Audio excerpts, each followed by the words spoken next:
Al-Quran menjelaskan, pertama, may yattaqillaha yaj'al lahu makhraja.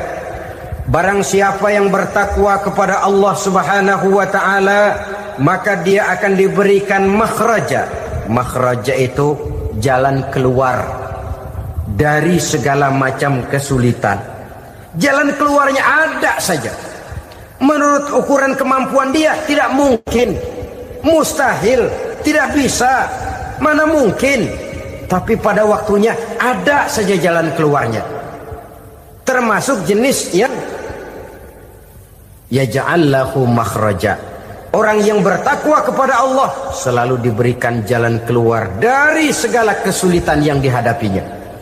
Siapa sih orangnya yang tidak pernah sulit dalam hidup? Siapa orang yang tidak pernah mengalami kesulitan? Tapi kadang orang menilai, itu kelihatannya hidupnya enak aja ya, kayaknya gak pernah mengalami kesulitan. Sebenarnya bukan tidak pernah mengalami kesulitan, Allah selalu memberikan jalan keluar dari segala kesulitan yang dihadapinya. Lah kalau Allah yang memberikan jalan keluar, tentu sangat mudah sekali. Orang yang bertakwa diberikan jalan keluar dari segala macam kesulitan. Satu. Yang kedua, wa yarzuqhu min haitsu la yahtasib. Dia akan diberikan rezeki oleh Allah dengan jalan yang tidak disangka-sangka. Rezekinya datang dengan cara yang tidak disangka-sangka. Gajinya mungkin kecil, tapi penghasilannya gede. Kan itu yang penting. Gaji dan penghasilan kan lain tuh. Boleh jadi gaji kecil, asal penghasilan gede, kan nikmat hidup itu. Nah, penghasilan ini ada yang bisa kita perkirakan. Bisa kita perkirakan. Misalnya gaji itu tadi. Kalau saya kerja, gaji saya begini. Ada rezeki yang masuk min haitsu la yahtasib. Tidak kita sangka-sangka, tidak kita duga-duga, tahu-tahu ada saja rezeki. Datang orang bawa persoalan yang mendatangkan hasil. Sebab rezeki, jodoh, maut memang seperti bayangan. Kita uber-uber dia lari, kita diem dia diem. Kan gemesin itu. Bayang-bayang itu begitu. Kita kejar, dia lari. Rezeki juga begitu. Kita diam, dia diam. Setengah mati yang namanya rezeki kita cari, kita uber, ngobek sampai ratusan bohong kita kerjain. Tapi memang belum waktunya, ya sulit untuk tembus. Tapi kadang-kadang giliran kita nongkrong di rumah, datang orang bawain rezeki. Itulah yang namanya rezeki. Tapi ini untuk orang yang bertakwa. Kalau tidak punya kredibilitas takwa, jangan lalu pakai ayat ini. Diberikan Allah dengan rezeki dengan jalan yang tidak disangka. Kan ada ayatnya dah. Kita mah manteng aja di rumah dah. Ntar juga tuh rezeki datang. Ini fasilitas yang diberikan kepada orang yang wa may yattaqillah, bertakwa kepada Allah, yarzuqhu min haitsu la yahtasib, diberikan rezeki dengan cara yang tidak disangka-sangkanya. Maka kadar ketakwaan jangan membuat kita buruk sangka. Tuh orang ya nggak kemana-mana, duitnya ada aja. Kalau dia takwa, Allah berikan jalan keluar. Yang lantas ngelihat kiai orangnya ahli ibadah, ilmunya tinggi, akhlaknya luar biasa, takwanya tinggi, rezekinya lancar, lalu husnuzon nih kiai nggak kemana-mana, duitnya banyak, miara tuyul kali ini. Itu termasuk jaminan Allah yang masuk kategori min haitsu la yahtasib. Yang ketiga, yaj'al lahu min amrihi yusra, dimudahkan segala urusannya. Dimudahkan segala urusannya. Kemudian yang keempat, yukaffir anhu sayyiatihi wa yu'azzim lahu ajra, diampuni segala kesalahannya dan dibesarkan pahala kebaikan yang dikerjakannya. Al-Quranul Karim memberikan tuntunan dan ajaran kepada kita bahwa orang-orang yang memperoleh kemenangan itu tidak lain adalah orang-orang yang bertakwa. Hanyalah mereka yang bertakwa kepada Allah Subhanahu wa ta'ala pada akhirnya akan tampil sebagai pemenang. Lalu siapa orang yang bertakwa itu? Dijelaskan dalam awal-awal Al-Baqarah, orang yang bertakwa yang akan meraih kemenangan. Pertama, allazina yu'minuna bil ghaib, yaitu orang-orang yang beriman kepada yang gaib, percaya bahwa ada alam yang gaib, alam yang abstrak, alam yang tidak bisa dijangkau oleh salah satu daripada panca indera kita. Mereka percaya dan beriman kepada adanya malaikat, beriman kepada adanya iblis dan jin, beriman kepada adanya alam kubur, beriman kepada adanya alam mahsyar, beriman kepada adanya alam akhirat, beriman kepada adanya surga dan neraka. Beriman bukan cuma sekedar beriman dalam ucapan bibir saja, tetapi beriman yang nilai iman itu mampu mewarnai gerak dan gaya hidupnya. Iman yang meresap sampai ke tulang sumsum, kemudian memberikan dampak positif di dalam kehidupan manusia. Alam, kita tahu, adalah sesuatu yang selain Allah, dan Allah bukanlah alam. Apapun namanya selain daripada Allah, itu adalah alam. Alam pada hakikatnya terbagi menjadi dua. Ada alam syahadah, alam nyata, alam konkret, alam yang bisa dijangkau oleh salah satu indera kita. Kemudian ada alam ghaib, alam yang tidak bisa dijangkau oleh panca indera kita, alam metafisika, alam abstrak, alam yang wajib kita imani keberadaannya. Kita percaya bahwa malaikat itu ada, kita percaya kepada jin, bahwa jin itu ada, kita percaya kepada adanya iblis dan setan. Bukan percaya kepada iblis dan setannya, percaya bahwa iblis dan setan itu ada.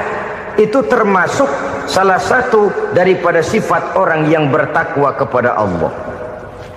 Saudara-saudara kaum muslimin rahimakumullah, kecenderungan pembangunan yang lebih bersifat materialistis biasanya menggeser aspek kehidupan rohani.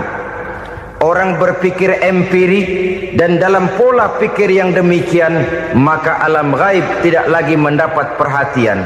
Aspek kehidupan yang bersifat rohaniah malah mulai ditinggalkan. Akibatnya terjadilah kepincangan di dalam kehidupan kita. Pernah ada satu pengalaman pribadi. Dalam perjalanan kembali ke tanah air, dalam pesawat di sebelah kanan saya duduklah seorang Jerman namanya Heiner Simonsen. Iseng saya ajak kenalan, saya ajak ngobrol, saya tanya dia. Saya bilang,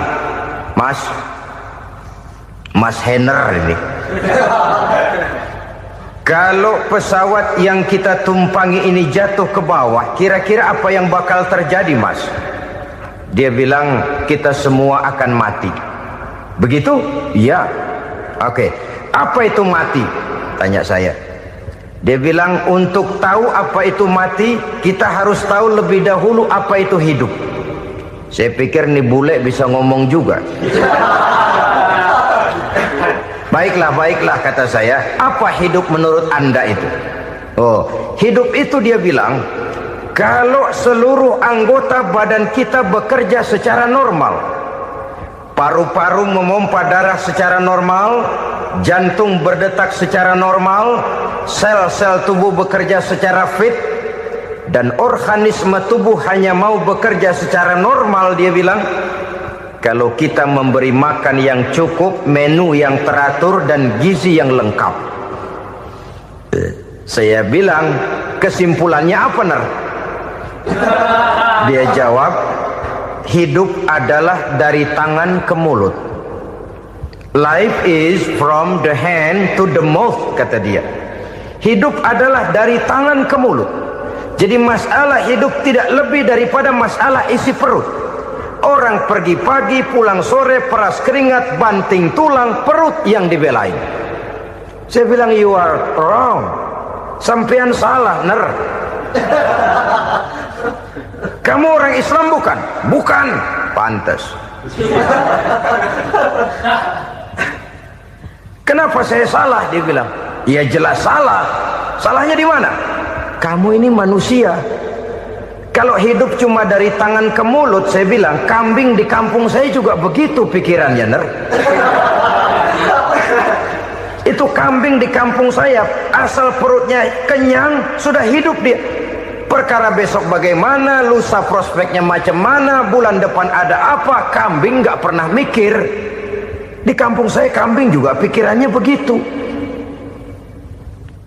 Kamu Kristen ya? Tadinya. Loh kok tadinya, lalu apa sekarang kamu ini? Dia bilang sekarang saya netral. Saya tidak beragama, tapi saya percaya kepada Tuhan sebagai pencipta alam. Saya ingat benar dia bilang, I haven't any religious, but I believe to God as the creator of the world. Kenapa bisa netral begitu, Ner? Habis saya bingung katanya. Islam bilang Islam baik, Kristen bilang Kristen baik, Hindu Buddha bilang Hindu Buddha baik, semua agama baik. Saya netral sekalian, nggak beragama. Yang penting saya percaya kepada Tuhan. Saya bilang, Ner, kamu ini kayak orang mau beli celana, lalu bingung. Yang satu bilang Levi's bagus, yang satu bilang Blue Jean hebat, yang satu bilang Wool England hebat. Celana ini hebat, celana itu bagus, celana ini hebat. Semua celana bagus, kamu bingung. Akhirnya netral, tidak pakai celana. Itu juga salah. Saya pikir-pikir, kemudian saya melihat bahwa dua pola berpikir Henner ini nampaknya sudah mulai menggejala di lingkungan masyarakat bangsa kita. Disadari atau tidak, secara jujur kita harus berkata, dua pola pemikiran Henner ini mulai berkembang di tengah masyarakat bangsa kita. Pertama, pola pikir materialisme. Hidup adalah dari tangan ke mulut. Masalah hidup tidak lebih masalah isi perut. Itu yang perlu dibela, dan disitulah arti kehidupan. Pergi pagi, pulang sore, peras keringat, banting tulang untuk mempertahankan perut.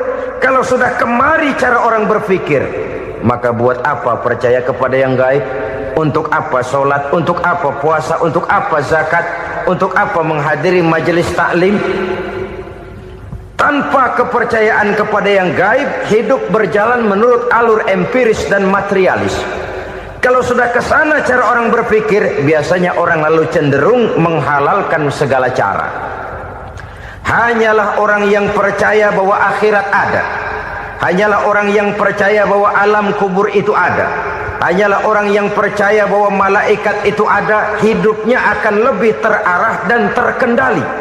Karena kepercayaan kepada yang gaib, yang merupakan fase daripada kehidupan setelah hidup yang sekarang ini, mewarnai gerak pribadi seseorang di dalam dia melakukan kegiatan hidupnya. Pola berpikir materialisme, disadari atau tidak, mulai menggejala di lingkungan masyarakat bangsa kita. Hidup tidak lebih dari urusan tangan ke mulut, mulut ke tangan, tangan ke mulut. Asal perut sudah kenyang, hiduplah sudah. Perkara bagaimana prospek hari yang akan datang, bagaimana akhirat, tidak jadi persoalan. Ini yang oleh Nabi diperingatkan, ad-dunya sijnul mu'min wa jannatul kafir. Dunia adalah penjara bagi orang beriman dan surga bagi orang kafir. Dulu di zaman Belanda hadis ini pernah disalah tafsirkan, disalah artikan, digunakan sebagai senjata untuk mengkebiri dan membuat impoten umat Islam. Sudahlah umat Islam gak usah macam-macam, kata Belanda. Dunia ini kan penjara buat orang Islam, surga buat orang kafir. Di penjara jangan bertingkah.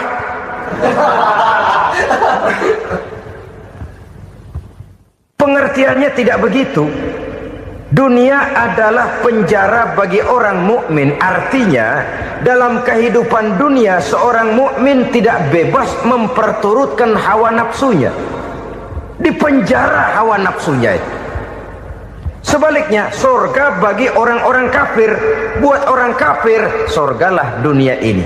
Mereka bebas memperturutkan hawa nafsunya. Dilarang tidak terlarang, dicegah pun tidak tercegah. mereka hidup menurut alur bisikan nafsu mereka sendiri. Kemudian bila ajal datang, maut merenggut nyawa, selesailah surganya sampai di situ. Maka bagi orang-orang yang tidak percaya kepada adanya akhirat, kepada adanya alam gaib, surganya sebatas umurnya. Sekali lagi, surganya sebatas umurnya. Bila umur selesai, ajal pun datang merenggut nyawa, selesailah sudah surganya sampai di situ.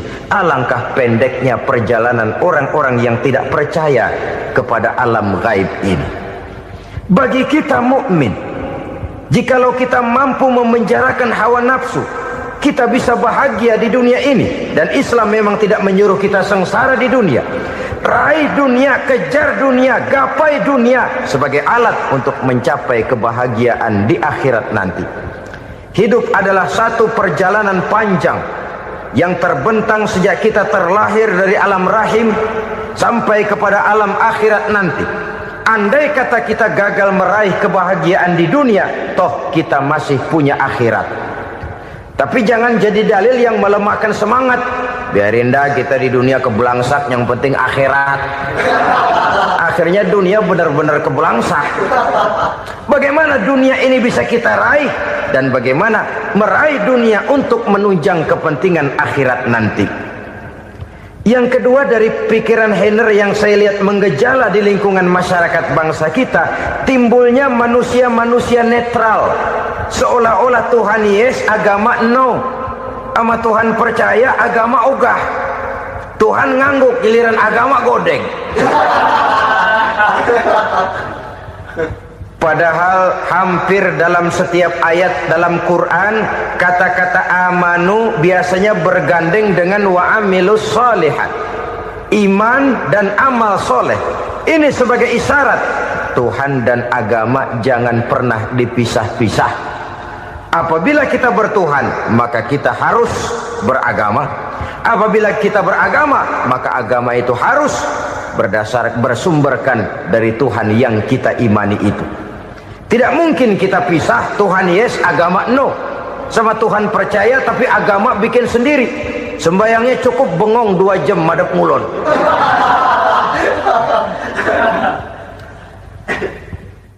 Saudara-saudara kaum muslimin rahimakumullah. Jadi dengan demikian, agama yang kita akui merupakan unsur mutlak di dalam pembangunan sekarang ini, merupakan bagian dari kehidupan yang menuntun kita bahwa di balik alam nyata ini, di balik alam syahada ini ada alam gaib. Dan mudabbir, murabbi, yang mengatur, yang menguasai, yang memelihara baik dia alam nyata, baik dia alam gaib, tidak lain adalah Allah Subhanahu wa ta'ala. Di sana ada satu super power, satu maha kekuatan yang kita perlu bersandar kepadanya. Sebagai makhluk nyata yang hidup di alam nyata, berbuatlah secara nyata sebagaimana harusnya kita berbuat. Karena Islam jelas bukan agamanya orang pemalas. Islam jelas bukan agamanya orang yang mengajarkan setelah selesai sholat boleh duduk, nggelenggem ayam-ayam, ndelohom, menghitung bintang di langit sambil menunggu keajaiban. Tidak.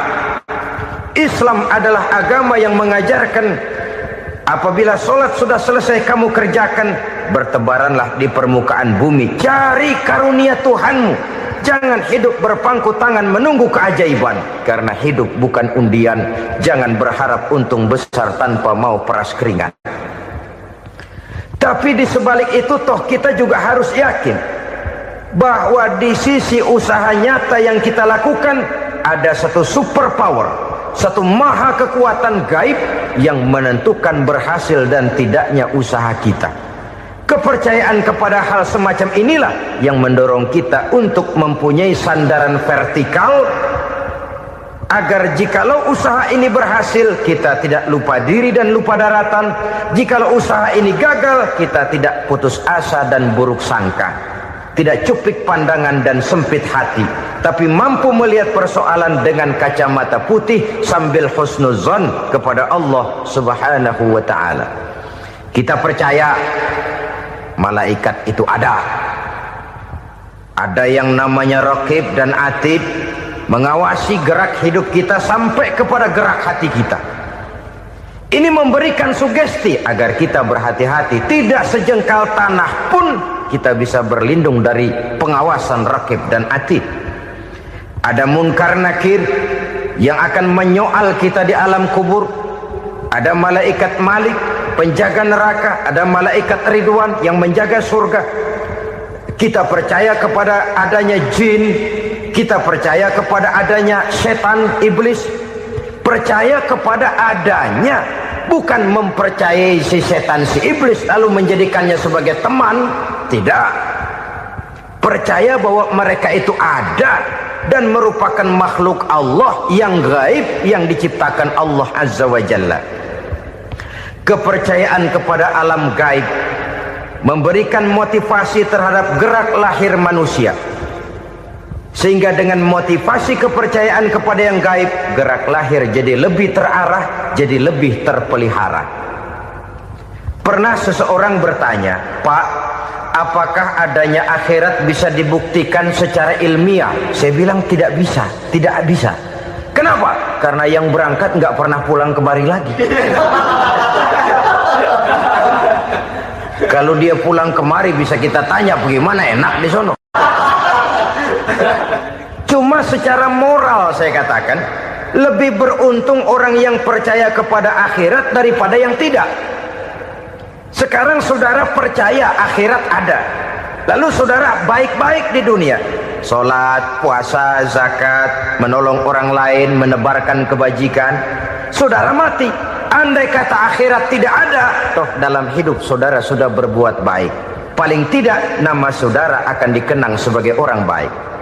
Sebaliknya, saudara percaya, kata saya, bahwa akhirat tidak ada, lalu hidup semau-maunya, tenggelam dalam maksiat dan munkarat, menentang Allah, tidak mau ruku dan sujud.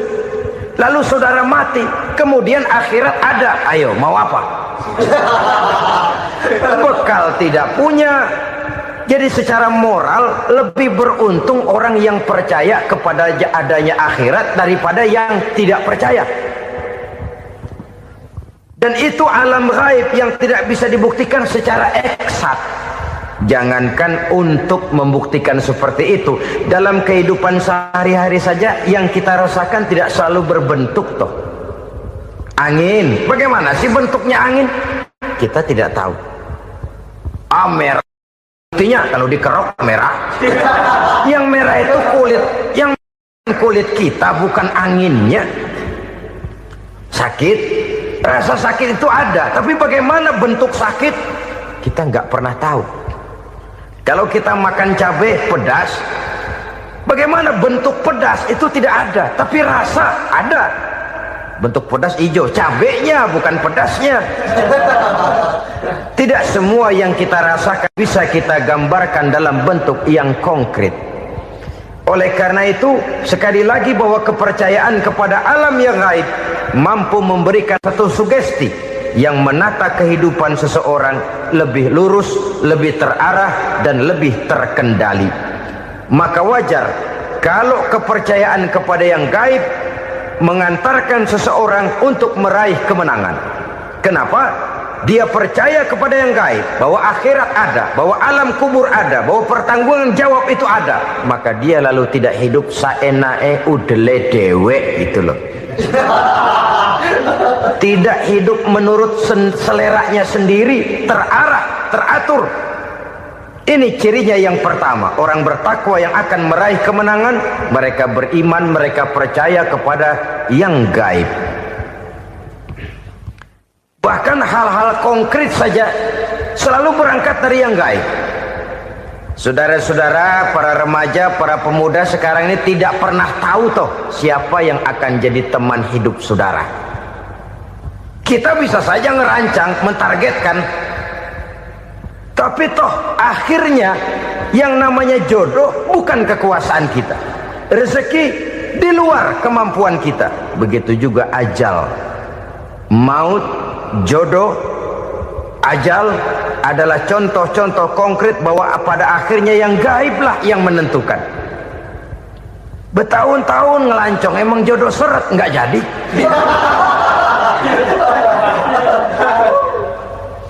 begitu kenal baru setengah malam nginep ditangkap hansip. Hal-hal semacam itu kadang-kadang kita berpikir suuzon, gilet, perempuannya cakep banget, lakinya rebek amat. Memang begitulah jodohnya. Memang begitulah jodohnya. Saudara hadirin ma'asyiral muslimin yang saya hormati, jadi hal-hal yang konkret saja kita yakini sepenuhnya ditentukan oleh satu superpower yang gaib itu tadi. Dari sanalah segala ketentuan itu berangkat dan kesanalah segalanya akan kembali. Maka kepercayaan kepada yang gaib meluruskan gerak hidup seseorang dan itu akan mengantarkan dia kepada meraih kemenangan. Satu. Yang kedua, wa yuqimuna shalah. Orang bertakwa yang akan meraih kemenangan itu adalah orang-orang yang mendirikan sholat. Kenapa sholat mengantarkan orang untuk meraih kemenangan? Yang jelas, inna sholata tanha anil fahsya'i wal munkar. Sholat mampu mencegah manusia dari perbuatan keji dan munkar.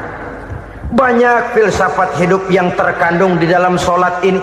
Sejak kita wudhu sampai kita menghadap ke arah kiblat, sampai kita melakukan gerak-gerak sholat, bacaan-bacaan yang ada di dalam sholat, lalu sampai kepada mengucapkan salam.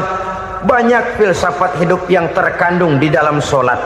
Umpamanya saja, setelah takbiratul ihram mulai kita dengan sholat dalam posisi berdiri, diajarkan dalam kitab-kitab fikih agar kita melihat ke arah tempat sujud.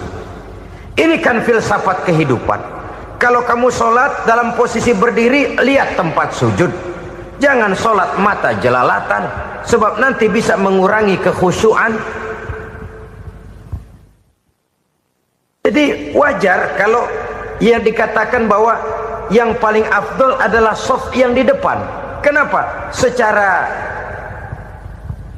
harfiah pengertiannya akan lebih mengundang kekhusyuan. Kenapa? Kalau kita di shaf paling depan di masjid umpamanya paling banter kita lihat tembok.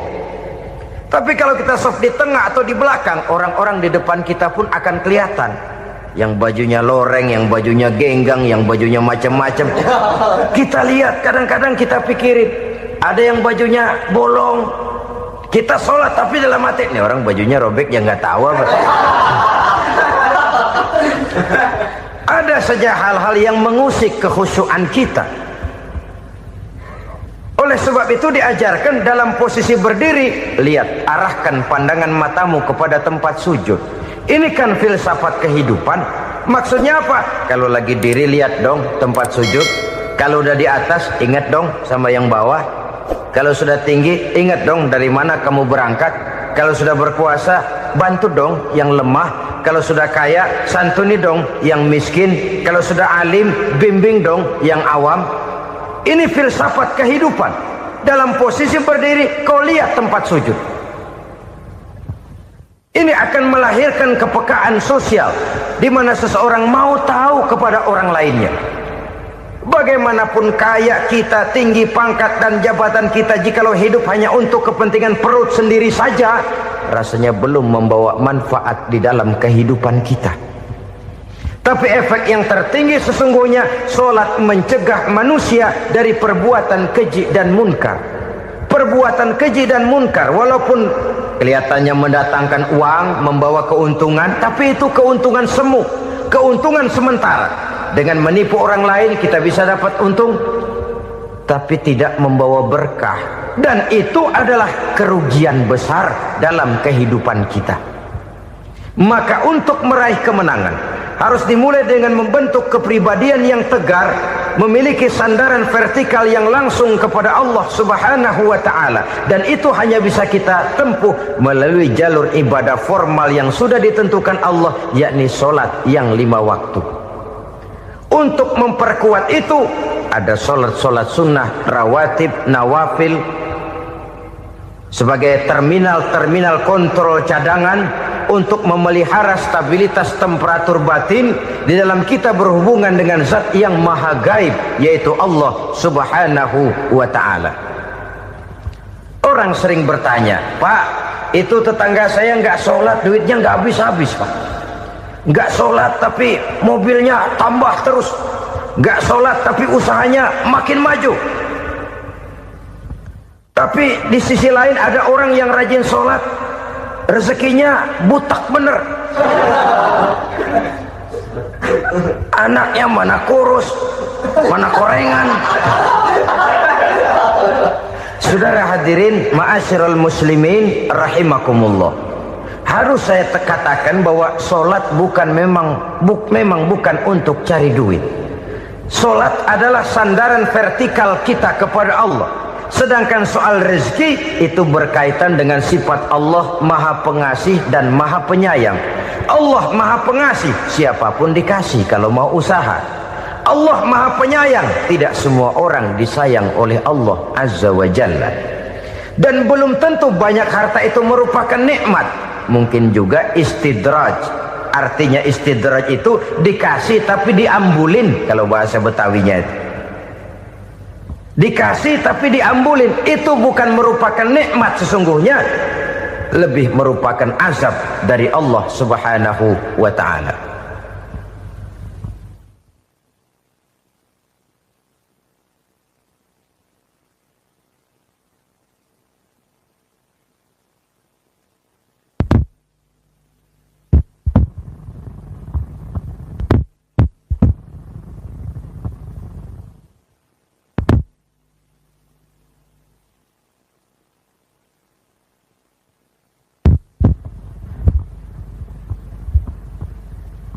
Agama mempunyai sistem sholat, dan kita umat Islam telah dituntun oleh Allah Subhanahu wa ta'ala yang wajibnya 5 kali dalam sehari semalam mendirikan sholat, dan itu tentu berada dalam jangkauan kemampuan manusia.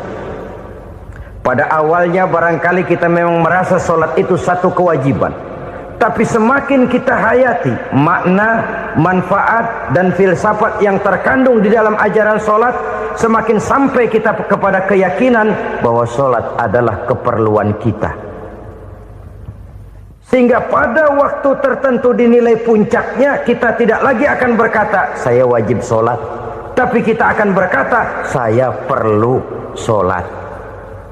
Kalau kita sudah merasakan itu adalah keperluan kita, nah di sanalah kita baru akan merasakan ruginya kalau hal itu tidak kita laksanakan. Sepanjang kita masih berkata saya wajib sholat, kita akan lebih merasakan dia sebagai beban ketimbang sebagai keperluan. Yang jelas Allah tidak memerlukan ibadah yang kita laksanakan ini. Dengan kata lain, andai kata satu dunia penuh ini orang tidak ada yang sholat satu pun, Allah tidak akan turun dari jabatan Tuhan. Jangan lalu berpikir kalau kita ngambek se-RW kagak sembahyang Tuhan tekor kali ini ya. Tentu tidak. Itu perlunya kita, bukan perlunya Allah. Dan pada induknya kita akan berkata saya perlu agama. Kalau secara induk kita sudah memerlukan agama, maka konsep-konsep yang ada di dalam ajaran agama itu pun adalah juga merupakan keperluan kita. Baik dia bernama sholat, baik dia bernama puasa, baik dia bernama zakat, baik dia bernama haji, seluruhnya adalah keperluan kita. Dan sesuatu yang kita perlukan apabila tidak kita laksanakan akan melahirkan kerugian di dalam kehidupan. Jangan heran kalau kita membaca riwayat perjalanan hidup para salafus soleh, orang-orang soleh. Ada yang tahajud sampai 100 rakaat, ada yang sholat malam kakinya sampai bengkak. Kita sekalinya bengkak biri-biri. Ada yang sholat membaca surah dalam Al-Quran sampai khotam Quran. Kok mau? Mereka sudah merasakan itu keperluan. Itu saja soalnya. Satu saat pun jikalau kita merasa bahwa itu keperluan saya, kita pun akan melaksanakan seperti itu. Keperluan saya dalam kehidupan. Inilah yang kedua. Yang ketiga, orang bertakwa yang akan meraih kemenangan itu wa mimma razaqnahum yunfikun. Mereka membelanjakan sebagian daripada rezeki yang diberikan Allah kepada mereka. Mereka infakkan di jalan Allah. Ada satu dialog menarik. Satu hari seorang anak muda bertemu dengan seorang kakek-kakek yang sudah dikenalnya baik. Bertanyalah anak muda ini, "Kek, umur kakek berapa tahun?" 15 tahun, kata si kakek. "Anak kakek berapa orang?" 1. "Harta kakek berapa banyak?" 15 juta. Si anak muda ini bengong, lalu protes, "Kok kakek bohongin saya?" "Kenapa?" "Saya tahu umur kakek 70 tahun. Kenapa ngaku 15? Saya tahu anak kakek 5. Kenapa bilang 1? Saya tahu kakek miliuner, miliaran uang kakek. Kenapa ngaku cuma 15 juta? "Begini," kata si kakek tadi, "benar umur saya 70 tahun. Tapi dari umur yang 70 tahun itu baru 15 tahun terakhir ini saya merasakan ibadah kepada Allah. Meninggalkan maksiat, jauh dari segala macam munkarat. Maka yang 15 tahun inilah yang benar-benar saya rasakan sebagai umur saya. Benar anak saya 5, tapi yang 4 susah diatur. Cuman 1 rasanya nih yang bakal jadi si buah hati, belahan jantung, pelanjut cerita penerus sejarah. Cuma 1 ini yang saya harapkan, yang akan jadi anak soleh, yang akan membuat saya menerima pensiunan pahala. Kalau yang 4 apek dah, nggak ada harapan. Yang 1 nyekek botol mulu." "Oh begitu." "Iya. Lalu kenapa kakek bilang harta kakek cuma 15 juta padahal saya tahu kakek uangnya miliaran, depositonya banyak?" "Ya karena 15 juta itulah yang saya ingat yang pernah saya belanjakan di jalan Allah. Saya merasa itulah harta saya yang sebenarnya. Yang miliaran yang saya simpan di bank kelak kalau satu saat saya mati akan jadi rebutan di antara anak-anak saya. Iya kalau anak saya soleh kayak yang 1 ini. Kalau yang 4 tadi udah tulen dia bakal berantem dah berebut tuh." Jadi 15 juta yang saya belanjakan di jalan Allah inilah yang saya merasakan benar-benar harta saya yang sesungguhnya. Dialog ini patut menjadi bahan renungan kita bersama. Diberikan kita umur 40, 50, 60, 70, 80. Berapa tahun dari umur yang diberikan itu yang jalan mulus, yang kita gunakan untuk melaksanakan ibadah? Banyak harta kita simpan di bank, di lemari, di dompet, di tas. Tapi berapa yang sudah kita depositokan di jalan Allah yang akan menemani kita di hari kita kembali nanti? Maka orang bertakwa yang akan meraih kemenangan, wa mimma razaqnahum yunfikun, mereka membelanjakan sebagian dari rezeki yang diberikan Allah di jalan Allah Subhanahu wa ta'ala. Ma'asyiral muslimin rahimakumullah. Zahirnya memang kita memberikan kepada orang lain, tapi hakikatnya kita menyimpan untuk diri kita sendiri. Kita memberikan kepada yatim piatu 25.000. Zahirnya kita memberikan si yatim, hakikatnya kan kita cuma nyimpan. Saya berikan, titip kepadamu, ini untuk saya di akhirat. Kau boleh belikan baju, kau boleh belikan untukmu makan, kau boleh bayarkan sekolahmu. Ini untuk saya. Hakikatnya kita nyumbang masjid 1 juta, zahirnya kita berikan kepada panitia masjid, tapi hakikatnya kan cuma titip 1 juta ya untuk saya di alam kubur nanti. Silahkan kau boleh belikan semen, ini uang, belikan besi, belikan pasir. Saya cuma sekedar titip untuk kepentingan saya. Hakikatnya kita cuma sekedar menitip. Sebagaimanapun pada hakikatnya, apapun yang kita miliki dalam kehidupan kan cuma sekedar hak guna pakai, bukan hak milik mutlak. Harta kita, rumah kita, kendaraan kita, kebun kita, pabrik kita, hak guna pakai saja. Hak milik mutlak cuma untuk Allah Subhanahu wa ta'ala. Saudara-saudara kaum muslimin rahimakumullah. Ini yang ketiga. Kemudian yang keempat, Orang-orang bertakwa yang akan meraih kemenangan, allazina yu'minuna bima unzila ilaika, mereka yang beriman, mereka yang percaya kepada apa yang telah diturunkan kepadamu Muhammad, ay Al-Quran, yakni Al-Quranul Karim. Setelah percaya kepada yang gaib, mendirikan solat, kemudian menginfakkan sebagian dari rezeki yang diberikan Allah, mereka juga lalu percaya kepada yang diturunkan terhadap Nabi, yaitu tidak lain Al-Quranul Karim. Sekali lagi di sini, percaya bukan hanya sekedar percaya saja, tetapi percaya lalu menjadikan Al-Quran itu sebagai pedoman hidup. Sebab memang Al-Quran itu adalah GBHM, garis-garis besar haluan muslim. Apa yang harus kita lakukan, apa yang harus tidak kita lakukan, bagaimana mestinya kita bertingkah laku dan berbuat, seluruhnya tercantum di dalam Al-Quranul Karim. Itu sebabnya ketika satu hari Aisyah ditanya bagaimana akhlak Rasul, beliau menjawab, kana Rasulullah sallallahu alaihi wasallam khuluquhul Quran. Akhlak daripada Rasulullah tidak lain adalah Al-Quran. Jawaban simpel ini memberikan gambaran bahwa keseluruhan daripada konsepsi Quran sudah diterjemahkan dalam kehidupan Rasulullah sallallahu alaihi wasallam. Karena kita tahu akhlak adalah keseluruhan dari gerak hidup manusia. Sejak ia berpribadi, berumah tangga, bertetangga, bermasyarakat, sampai kepada berbangsa dan bernegara, Al-Quran tetap memberikan sentuhan nilainya. Oleh karenanya, orang-orang yang bertakwa adalah orang-orang yang menjadikan Al-Quran sebagai pedoman dalam kehidupannya. Dan kita yakini Al-Quran diturunkan kepada Nabi Muhammad bukan merupakan produk Nabi Muhammad. Isi dan redaksinya langsung dari Allah Subhanahu wa ta'ala.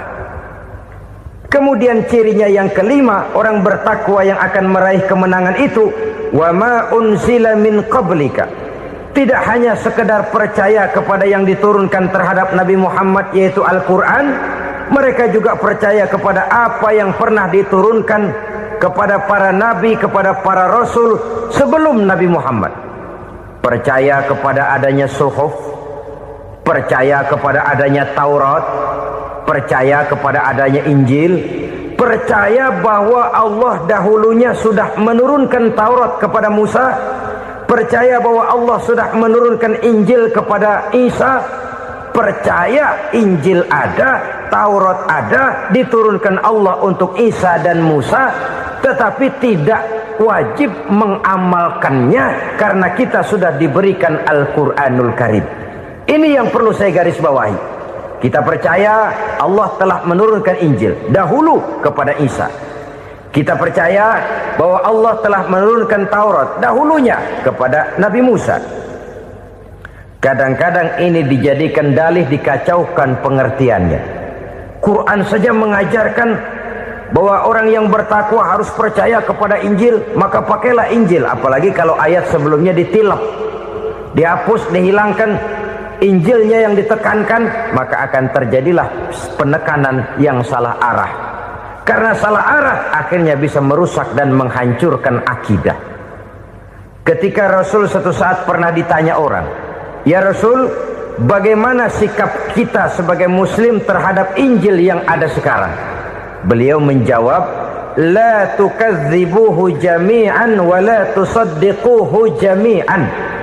Jangan didustakan seluruhnya, jangan juga dibenarkan semuanya. Artinya, ini sudah merupakan gambaran dari Rasul bahwa dalam Injil yang ada sekarang masih ada ajaran-ajaran tauhid yang dibawa oleh Nabi Isa dan diajarkan kepada umatnya. Tapi juga dalam Injil yang sekarang ini sudah terkena intervensi dan investasi manusiawi. Karena itu Rasul menyimpulkan, la tukadzibuhu jami'an wala tusaddiquhu jami'an, jangan didustakan semua, jangan dibenarkan seluruhnya. Kita memang percaya Allah telah menurunkan Injil kepada Nabi Isa dulu, tapi kita tidak wajib mengamalkan Injil. Kita percaya Allah telah menurunkan Taurat kepada Nabi Musa, tapi kita tidak wajib mengamalkan kitab ajaran Taurat. Yang wajib kita percayai dan kita amalkan hanyalah Al-Quranul Karim. Kenapa? Oleh karena baik yang ada di dalam Taurat, baik yang ada di dalam Injil, tentu tercakup di dalam Al-Quran sebagai kitab terakhir yang diturunkan oleh Allah Subhanahu wa Ta'ala. Dan itu wajar. Kalau seorang pejabat mau mengeluarkan satu keputusan baru, tentu dia harus meninjau keputusan-keputusan lama. Andai kata dianggap tidak berlaku, dianggap tidak relevan lagi, maka keputusan-keputusan lama itu tentu sudah dianggap tidak berlaku. Sebagian daripada aturan-aturan dalam keputusan lama yang masih dianggap relevan tercantum dalam keputusan baru yang wajib diamalkan. Begitulah hubungannya antara Al-Quran, Taurat, Zabur, dan Injil. 4 kitab samawi yang diturunkan Allah masing-masing kepada Zabur untuk Nabi Daud, Taurat untuk Nabi Musa, dan Injil untuk Nabi Isa alaihi wassalatu wassalam. Ketiga-tiga kitab itu kita percayai adanya. Kita yakini Allah telah menurunkan Zabur, Taurat, dan Injil, tapi kita tidak wajib mengamalkannya. Yang wajib kita mengamalkannya sekarang ini tidak lain hanyalah Al-Quranul Karim saja, karena ia mencakup apa yang ada di dalam Zabur, apa yang ada di dalam Taurat, dan apa yang ada di dalam Injil. Keotentikannya bisa dipertanggungjawabkan. Ya, tapi kan Nabi Muhammad sudah mati 14 abad yang lalu, dan di zaman beliau Al-Quran kan belum dikodifikasikan, belum ditulis. Bagaimana keotentikannya bisa dipertanggungjawabkan? Mudah saja. Allah berjanji, inna nahnu nazzalna dzikra wa inna lahu lahafizun. Kami yang menurunkan Al-Quran dan kami yang akan menjaga dan memeliharanya. Allah turunkan Quran, Allah menjaganya. Bagaimana cara Allah menjaga Al-Quran itu? Banyaknya orang-orang yang hafaz Al-Quran. Hafaz Al-Quran 30 juz, 114 surah, 6.666 ayat. Sehingga jangankan satu kata, jangankan satu ayat, satu kalimat saja berubah, sudah akan timbul reaksi dan mudah dimengerti. Kenapa?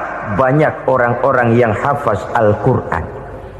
Sedangkan pada setiap akhir tahun biasanya malaikat Jibril selalu mengadakan checking terhadap ayat-ayat yang diturunkan pada waktu itu. Di zaman Nabi sendiri sudah ada usaha kodifikasi. Dan yang lebih luar biasa lagi, sampai hari ini tidak seorang pun mampu membuat satu ayat saja semacam Al-Quran. Ke bahasa manapun dia diterjemahkan, naskah aslinya tetap ikut. Rujukan dasarnya tetap ada. Berdasarkan itu, maka tidak mungkin terjadi penyelewengan terhadap atau pemalsuan terhadap ayat-ayat Al-Quranul Karim. Kesuciannya, keotentikannya, kemurniannya bisa dipertanggungjawabkan. Ma'asyiral muslimin rahimakumullah. Oleh karenanya, konsepsi dasar daripada ajaran Islam ini memang tidak lain adalah Al-Quran dan Sunnah. Isi daripada agama Islam yang merupakan iman, Islam, dan ihsan, konsepsi dasarnya tidak lain adalah Al-Quran dan Sunnah Rasulullah Sallallahu Alaihi Wasallam. Maka yang kita perlukan sekarang ini adalah terjemahan Al-Quran di dalam kehidupan kita. Dengan demikian, maka gaya kehidupan yang lebih Qurani itulah yang kita dambakan. Kita perlu memang terjemahan Quran dalam bahasa Inggris, dalam bahasa Belanda, dalam bahasa Jepang, tapi yang lebih kita perlukan adalah terjemahan Quran di dalam kehidupan kita. Konsekuen, tidak memanipulasi, ringan sama kita jinjing, berat sama kita pikul. Jangan kalau lempengan ayat Quran tuh kira-kira enak diamalin, keras teriakan kita. Giliran kira-kira ayat Quran itu mukul kepala kita sendiri, diam kita. Itu ciri yang pernah disindir Allah dalam awal-awal Baqarah juga. Ciri beragamanya orang yang munafik. Kullama adha'a lahum masyawfih, kata Allah. Wa iza azlama alaihim qamu. Apabila terang mereka jalan, apabila gelap mereka berhenti. Artinya kalau kira-kira di Islam nguntungin, rame-rame pada teriak Islam. Tapi ketika diminta untuk berjuang, ketika dituntut untuk berkorban, rame-rame mengundurkan diri. Nasib agama tidak ubahnya seperti daun pisang yang dikait orang di tepi jalan lantaran tak berpayung di ketika hari hujan. Manakala hujan usailah sudah, daun itu pun dicampakkan di tepi jalan, diinjak pula orang nan lalu. Artinya orang menjadikan agama cuma sebagai lipstick, decoration only, tidak konsekuen. Hanya pada saat-saat kelihatannya Islam membawa keuntungan, rame-rame orang teriak-teriak tentang Islam. Tapi jikalau diminta berjuang, jikalau dituntut untuk berkorban, biasanya rame-rame juga mengundurkan diri. Jangan heran kalau mayoritas hitungan kita, tapi minoritas peranan kita. Kuantitas kita dalam jumlah, tapi dalam kualitas kita lebih sering jadi penonton daripada jadi pemain. Padahal itu sangat tidak boleh terjadi. Umat Islam di Indonesia harus bangkit. Umat Islam di Indonesia harus sadar akan keberadaannya. Tidak boleh hanya jadi penonton berpangku tangan. Karena memang agama kita juga mengajarkan untuk konsekuen di dalam menjabarkan ajaran-ajaran daripada agama kita. Kita sering jatuh menjadi umat yang lemah oleh karena kita ini tidak pandai menggalang kebersamaan yang diakibatkan tidak konsekuennya kita. Diistilahkan bahwa umat Islam di dalam menggalang kebersamaannya itu harus seperti orang main sepak bola. Saudara-saudara kan tahu orang main sepak bola itu. Orang main sepak bola, kalau pertandingan belum dimulai sih silakan saja kumpul di luar lapangan, atur strategi yang baik. Tapi kalau pertandingan sudah dimulai, turun ke lapangan hijau, jangan kumpul terus. Ada sepak bola gotong royong, mundur-mundur rame-rame, depan ke depan kumpul melulu mainnya. Kalah. Orang main sepak bola itu ya harus ada penyerang tengah, harus ada penjaga gawang, harus ada strikernya, harus ada kiri luarnya, kanan dalamnya yang jadi backnya. Posisi boleh bermacam-macam, tapi yang penting saling ngoper untuk menggolkan gawang lawan. Begitulah umat Islam ini. Boleh ada yang jadi pejabat, boleh ada yang jadi pengusaha, boleh ada yang jadi petani, silakan ada yang jadi seniman, ada yang jadi penyair, ada yang jadi artis sekalipun. Tapi kalau sudah berhasil menguasai bola, jangan lupa operannya. Operan itu yang langka. Kita ini muslim kadang-kadang kalau sudah memegang menguasai bola, kalau belum mau mampus, belum mau ngoper. Nanti kalau sudah nggak punya bola, baru mau ngoper. Kalau sudah dengar-dengar mau dekat pensiun, baru mau jihad, baru mau berjuang, baru mau ngurus pesantren. Tanda tangan sudah tidak laku, memo sudah tidak dihargai, baru mau berjuang. Kemarin kemana mas? Kita tidak pandai memanfaatkan posisi. Dengan kata lain, kalau kembali kepada persoalan kita, konsekuensi kita terhadap agama yang kita anut ini belum ideal. Kita masih lebih sering berislam ini pada saat-saat yang menurut perhitungan kita membawa keuntungan. Tapi kalau diminta berjuang, dituntut berkorban, yang itu pun hakikatnya adalah untuk kepentingan kita juga. Allah tidak pernah menuntut kita untuk jihad bagi kepentingan Allah, itu tidak. Berjuang menegakkan agama Allah, apakah untuk kepentingan Allah? Tidak. Untuk kepentingan kita. Sebab nilai-nilai jihad itu pada akhirnya akan membawa kita kepada suatu kebahagiaan. Setidaknya kalau tidak di dunia, tentu di akhirat sebagai syahid. Oleh karena itu, pada bagian akhir ini saya ingin mengajak, marilah kita konsekuen. Sekali kita berkitabkan Al-Quranul Karim, mari dia kita jadikan pedoman. Jangan cuma kita jadikan sebagai penghias dinding, pelengkap rumah, bahwa di rumah kita ada Al-Quran, tapi yang baca kecoa. Habis pada bolong tuh Quran. Yang penting kan punya Quran. Ditaruh di pintu rumah, biar apa? Biar kuntilanak kagak masuk katanya. Ya apa itu nasib Quran, cuma kerjanya jaga pintu, ngusir kuntilanak, ngusir memedi. Bagaimana kita hidup menurut tuntunan Al-Quran? Kadang-kadang tidak pernah menjadi masalah bagi kita. Maka bagaimanakah Al-Quran akan mungkin membawa keberkahan dalam hidup kalau ajarannya kita injak-injak dalam keseharian kita? Mewujudkan gaya hidup yang lebih Qur'ani, itulah yang akan kita rintis di dalam kehidupan kita, bertahap, step by step, menurut kemampuan yang ada pada kita. Jika jalan ini tidak bisa kita selesaikan, percayalah akan ada generasi penerus yang akan melanjutkan usaha dan cita-cita mulia itu. Jadi percaya kepada Taurat, percaya kepada Injil, sekadar percaya Allah dahulunya sudah menurunkan itu, tapi kita tidak wajib mengamalkannya. Kenapa? Generasi Injil masa berlakunya sudah kedaluarsa. Taurat masa berlakunya sudah kedaluarsa. Injil pernah berlaku untuk orang Nasrani di zaman Nabi Isa. Taurat pernah berlaku untuk orang Yahudi di zaman Nabi Musa. Setelah generasinya berlalu, datang Rasul penutup yang membawa Al-Quranul Karim, maka Al-Quran itulah yang berlaku menjadi pedoman sampai hari akhir nanti. Jangan jauh dari Al-Quran, karena apabila ini kita lakukan, maka kita akan kembali kepada satu gaya hidup yang jauh dari tuntunan agama, dan itu artinya kita akan semakin jauh untuk meraih kemenangan. Saudara-saudara kaum muslimin rahimakumullah. Yang keenam, yang terakhir, orang-orang bertakwa yang akan meraih kemenangan itu wabil akhirati hum yuqinun. Mereka percaya, mereka yakin seyakin-yakinnya akan adanya hari akhir, di mana seseorang akan mempertanggungjawabkan seluruh perbuatannya di dalam hidup ini, dan tidak ada satu perbuatan yang bagaimana kecilnya sekalipun yang tersembunyi dalam pandangan manusia yang tidak akan dibukakan persoalannya di mahkamah Qadi Rabbul Jalil di akhirat nanti.